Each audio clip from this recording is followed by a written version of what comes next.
તો આગામી 17 સપ્ટેમ્બરે પીએમ મોદીના 75મા જન્મદિવસની ઉજવણીના ભાગરૂપે ગુજરાતમાં 378 સ્થળોએ રક્તદાન શિબિર યોજાશે, જે ઓપરેશન સિંદૂરની સફળતાની ઉજવણીનો એક ભાગ છે અને શૈક્ષણિક સંઘો તેમજ કર્મચારી મંડળો દ્વારા આયોજિત કરવામાં આવ્યો છે.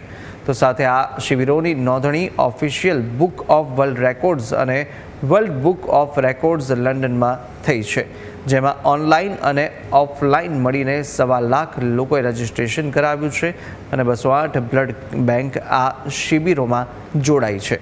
મંગળવારે સાંજે 8 વાગ્યાથી સ્કૂલ, કોલેજ અને પીએસસી સેન્ટરોમાં શિબિરો શરૂ થઈ જશે. તો સાથે સાંજે 5 વાગે ટાગોર હોલમાં પણ ઉજવણી થશે. તો હાલનો 34,000નો વર્લ્ડ રેકોર્ડ તોડીને આ શિબિરો દ્વારા નવો રેકોર્ડ બનાવવાનો પણ પ્રયાસ થશે. અમારો ટાર્ગેટ નિશાન ખૂબ ઊંચો રાખ્યો છે.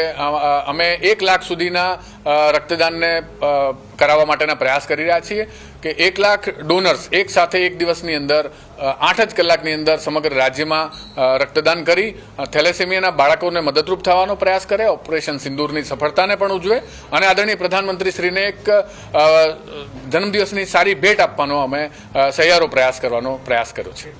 આદરણીય નરેન્દ્રભાઈ મોદી સાહેબના જન્મદિવસની પૂર્વ સંધ્યાએ તારીખ 16/9/2025ના દિવસે ગુજરાતના તમામ કર્મચારી સંગઠનો દ્વારા અને મદદગાર પરિવાર દ્વારા, એસટી કર્મચારી, પોલીસ સ્ટાફ એમ રાજ્યના તમામ કર્મચારી દ્વારા અને મદદગાર પરિવાર દ્વારા આ પ્રથમ વખત આ એક મહાયજ્ઞનું આયોજન કર્યું છે. કર્મચારીઓ દ્વારા ગોલ કર્યો છે કે માનનીય નરેન્દ્રભાઈ મોદીના જન્મદિવસનું ઉજવણી એવી રીતે કરવી કે કર્મચારીઓ દ્વારા એક બ્લડ ડોનેશન કેમ્પ કરીને એક સમાજ ઉપયોગી કામ થાય અને એનો એક નવો ઇતિહાસ બને અને એ ઇતિહાસ આજીવન યાદ રહે અને કર્મચારી તરીકે એક આપણું સામાજિક યોગદાન પણ કાયમી માટે બની રહે એવા આશયથી તમામ કર્મચારી મંડળો અને મદદગાર સંસ્થા આ કાર્ય કરી રહ્યું છે.